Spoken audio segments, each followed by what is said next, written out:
जितना प्रलयकारी युद्ध होता है उतना ही प्रलयकारी उसके परिणाम और उसके प्रभाव होते हैं। द्वितीय विश्व युद्ध के पश्चात जब पूरी दुनिया एक भय के माहौल के अंदर ग्रसित हो चुकी थी, पूरी दुनिया के अंदर एक भय का माहौल क्रिएट हो चुका था, उस भय वाले माहौल से निकलने के लिए कई देशों ने, कई बड़े बड़े देशों ने मिलकर एक संधि पत्र पर हस्ताक्षर किए। यानी कि द्वितीय विश्व युद्ध के पश्चात जो एक भय का माहौल क्रिएट हो गया था, पूरी दुनिया ये समझ रही थी कि ये अब जो द्वितीय विश्व युद्ध के परिणाम प्रभाव सामने निकल कर आने वाले हैं, उन सभी प्रभाव और परिणामों के स्वरूप एक संघ का निर्माण किया गया।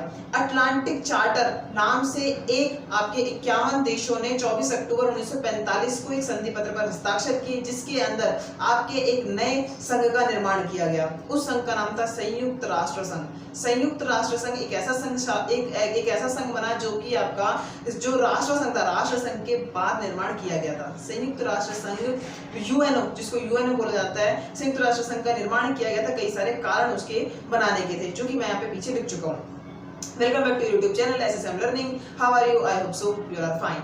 आज हम इस वीडियो के अंदर बात करने वाले हैं जो द्वितीय विश्व युद्ध के पश्चात बनने वाले उस एक महासंगठन के बारे में, उस महासंघ के बारे में, जिसका नाम पड़ा संयुक्त राष्ट्र संघ। यानी पहले हम बात कर लेते हैं संयुक्त राष्ट्र संघ जो था उसकी संरचना कैसी रही। यानी संयुक्त राष्ट्र संघ का जो राष्ट्र ध्वज था वो कैसा था। अगर हम संयुक्त राष्ट्र संघ के राष्ट्र ध्वज की बात करें, संयुक्त राष्ट्र संघ का राष्ट्र ध्वज जो था पूरे आसमानी नीले रंग का, नीले वर्ण का पूरा सा बना हुआ था। उसके अंदर बीच में वृत्ताकार, एक वृत्ताकार बीच में गोला था। उस गोले के अंदर पूरी दुनिया का नक्शा बना हुआ था। अगर जैसे हम उत्तरित रूप से देखने पर जिस प्रकार से हमें पूरी पृथ्वी दिखाई देती है, उसी प्रकार से यह नक्शा दिखाई देता है। इस वृत्ताकार भाग के नीचे की तरफ में दोनों तरफ जैतून की शाखाओं का हार पहनाया गया है। माना जाता है जैतून की शाखाओं को शांति का प्रतीक माना जाता है, इस वजह से जैतून की शाखाओं का हार इसको पहनाया गया है। अगर इसके मुख्यालय की बात की जाए तो इसका मुख्यालय San Francisco, California, United State के अंदर स्थापित है। अगर हम इसकी भाषाओं के बारे में जानें तो इसके अंदर जो आधिकारिक भाषाएं हैं वो अरबी, चीनी, अंग्रेजी, फ्रांसीसी, रूसी, स्पेनी, ये कुछ इसकी प्राथमिक और आधिकारिक भाषाएं हैं। इसके अंदर लगभग 37,000 से ज़्यादा एम्प्लॉय इसके अंदर काम करते हैं। बिल्कुल, अगर हम बात करें इसके बनने की तो इसका जो निर्माण किया गया था, इसका जो राष्ट्रीय मतलब इसको हम आधिकारिक तौर पर अगर बात करें तो आधिकारिक तौर पे इसको 1947 के अंदर इसको अधिकारिता प्रदान कर दी गई थी।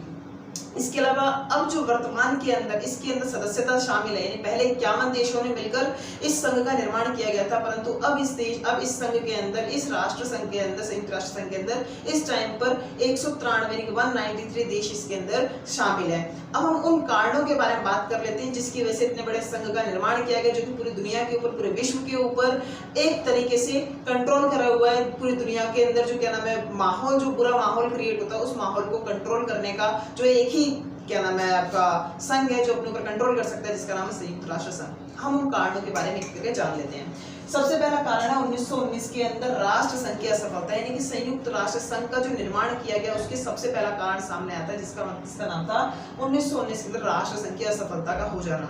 राष्ट्र संघ जो कि प्रथम विश्व युद्ध के पश्चात राष्ट्र संघ बनाया गया था, उसका मुख्य मोटो, उसका मुख्य उद्देश्य यही था कि विश्व के अंदर दोबारा किसी भी प्रकार से भय का, युद्ध का, एक महाविनाश का माहौल क्रिएट ही ना हो।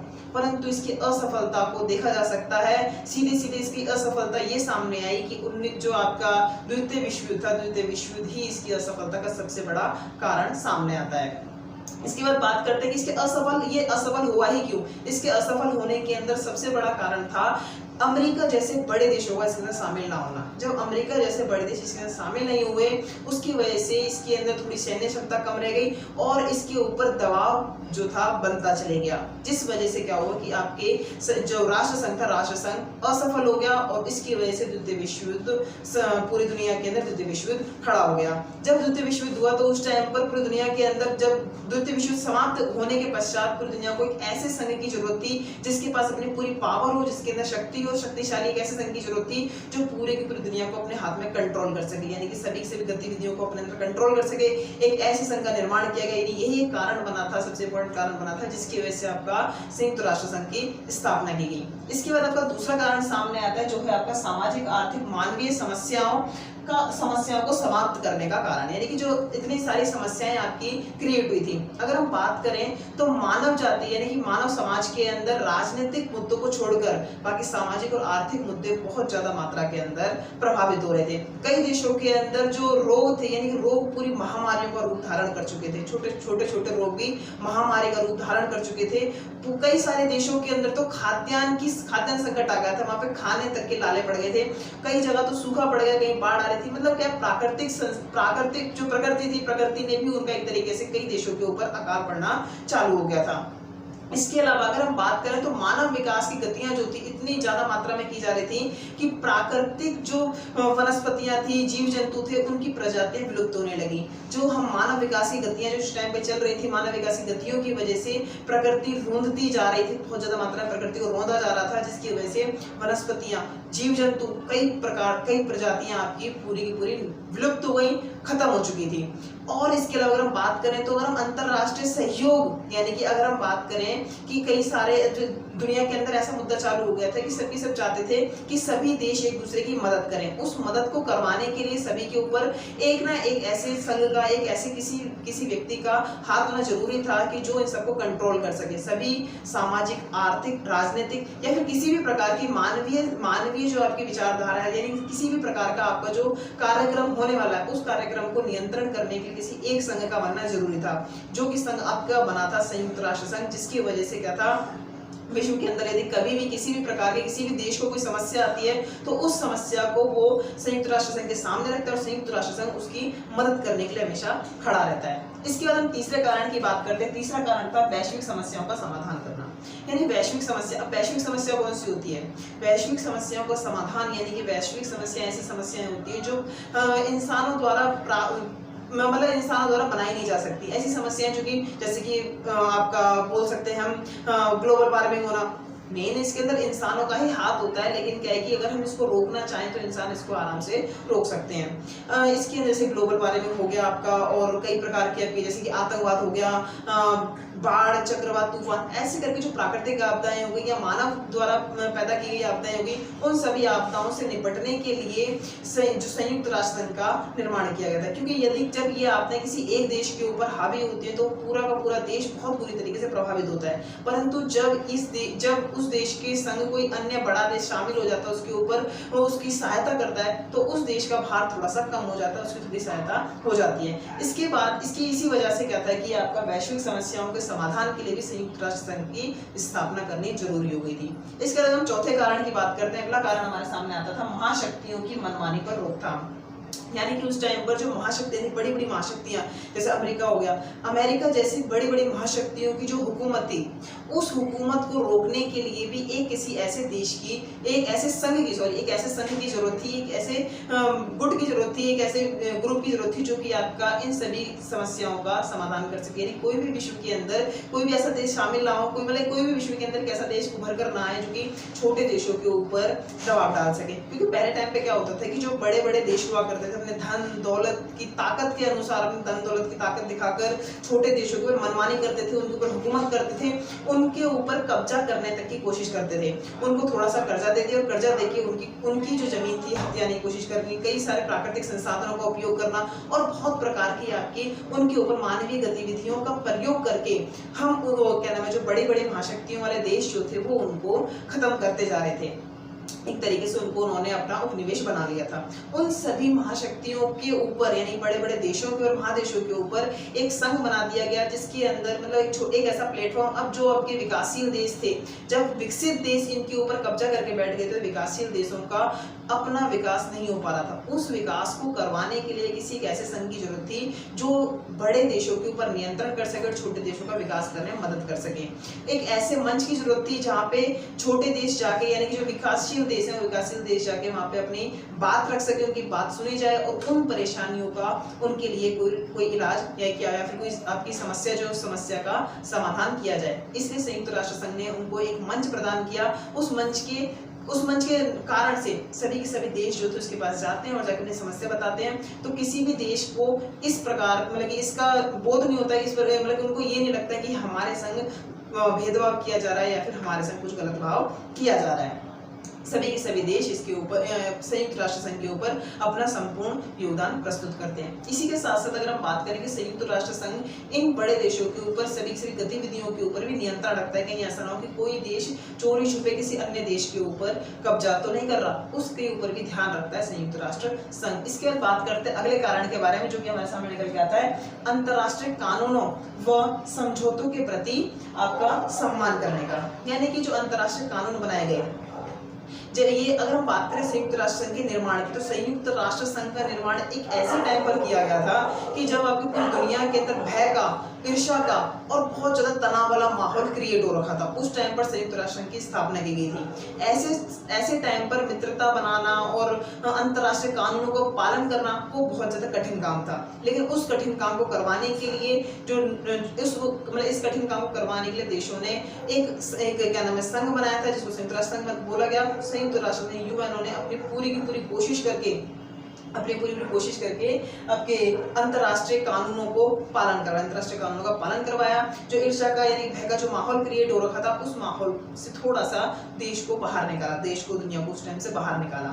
जनता की इसके अनुसार यानी संयुक्त राष्ट्र संघ की अगर बात करें, संयुक्त राष्ट्र संघ बोलता है, सीधे सीधे बोलता है कि हमारी नजर में वही देश एक अच्छा देश साबित होगा जो जनता की स्वतंत्रता यानी कि जनता की स्वतंत्रता की राय के अनुसार, स्वतंत्र राय के अनुसार एक सरकार बनाता है और उसके ऊपर, उनकी राय के ऊपर चलकर, मतलब उनके जो विचार है, जिस सरकार को जनता ने चुना है, उस सरकार के द्वारा जो अच्छे काम किए थे, जनता के भलाई के जो काम किए जाते हैं, उसी सरकार को, उसी देश को हम अच्छा मानते हैं। यानी कि जो संयुक्त राष्ट्र यूएनओ के गाइडलाइंस के अकॉर्डिंग लोकतांत्रिक देश को ही बेस्ट देश माना जाता है। उसके अलावा अगर एक और बात करें तो इसके अंदर बोला गया है कि सभी के सभी देश संविधान अनुसार ही अपने देश को चलाएंगे। जो उनके देश के संविधान के अंदर लिखा गया उसी देश के अनुसार वो उस देश को चलाएंगे। यदि कोई उस संविधान का उल्लंघन करता है तो उस देश के ऊपर भी कानूनी कार्रवाई की जाएगी और जो भी आपराधिक देश पाया जाता है तो सभी के सभी अन्य देश मिलजुल कर उसका सामना करेंगे, उसका विरोध प्रदर्शन करेंगे। यानी कि उसको न्याय प्रणाली, जो न्याय व्यवस्था होती है, न्याय व्यवस्था के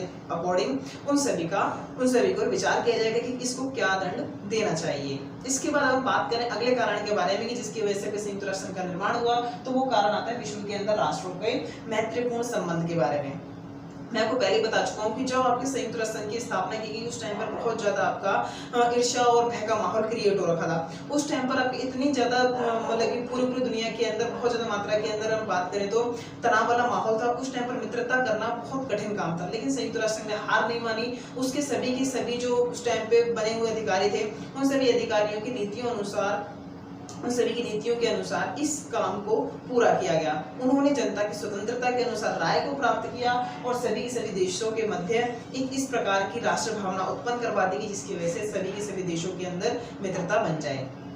यानी कि विश्व के राष्ट्रों के बीच में मैत्रीपूर्ण संबंध स्थापित कराने के लिए भी संयुक्त राष्ट्र संघ की स्थापना करी गई थी। अगर हम इसके अगले कारण की बात करें तो मानव अधिकार व गरिमा में विश्वास की बात सामने आती है। मानव अधिकार बिना मानव अधिकारों के तो किसी भी देश की गरिमा को सोचना ही एक गलत होगा। सभी के सभी देशों के अंदर मानव अधिकारों के द्वारा ही जब मानव अधिकार व्यक्ति को मिल जाते हैं तभी वो अपने देश का विकास कर सकता है, अपनी सभ्यता, अपनी संस्कृति का विकास कर सकता है। बिना मानव अधिकारों के कोई भी अपने देश का विकास नहीं कर पाएगा। 10 दिसंबर 1948 को एक सार्वभौमिक सम्मेलन हुआ। उसके सार्वभौमिक घोषणा की गई कि जो मानव अधिकार है वो सार्वभौमिक घोषणा कर देगी कि सभी के सभी व्यक्तियों के लिए जो आपके मानव अधिकार है वो सबके लिए समान है। प्रत्येक व्यक्ति अपने अनुसार अपने जो क्या नाम है देश के जो प्रतिनिधित्व है, जो प्रतिनिधित्व करने वाले जो नेता चुने जा रहे हैं उनके लिए वो अपनी तरफ से जो वोट करना चाहे वोट कर सकता है। यानी कि अपने अनुसार वो उन सभी को चुन सकता है। सभी को ये क्या नाम है आपकी स्वतंत्रता प्रदान कर दी गई। ये आपके मानव अधिकारों की और गरिमा को बचाए रखने के लिए सभी के सभी देशों के ऊपर बिल्कुल कठोर रूप से घोषित कर दिया गया कि सभी के सभी देशों के ऊपर ये बिल्कुल लागू कर दिया गया। इसके बाद बात करते हैं हमारे आखिरी कारण के बारे में जिसकी वजह से आपका जो आपके संयुक्त राष्ट्र संघ था, संयुक्त राष्ट्र संघ की स्थापना की गई। वो आपका लास्ट कारण आता है निशस्त्रीकरण को बढ़ावा देना। यानी कि निशस्त्रीकरण का मतलब होता है जो आपके अस्त्र शस्त्र हैं उनको कम मात्रा में बनाया जाना या फिर उनको बहुत कम मात्रा के अंदर उनका उपयोग करना निशस्त्रीकरण कहलाता है। जब आपका द्वितीय विश्व युद्ध चल रहा था उस टाइम पर बहुत ज्यादा मात्रा के अंदर शस्त्रीकरण का उपयोग किया गया था। सभी के सभी देश एक दूसरे के आमने सामने आकर एक दूसरे की बहुत ज्यादा हानि कर रहे थे। उस टाइम पर निशस्त्रीकरण जो था संयुक्त राष्ट्र संघ के लिए बहुत ज्यादा अहम हो गया था कि जब शस्त्रों का निर्माण कम होगा तो देश की उन्नति के ऊपर ज्यादा ध्यान दिया जाएगा, देश की उन्नति जो थी ज्यादा की जाएगी। इस वजह से क्या था, निशस्त्रीकरण को बढ़ावा देने के लिए भी संयुक्त राष्ट्र संघ का निर्माण किया गया ताकि सभी के सभी देश जो है इसकी गाइडलाइंस, संयुक्त राष्ट्र संघ यूएनओ की गाइडलाइंस के अकॉर्डिंग चलेंगे।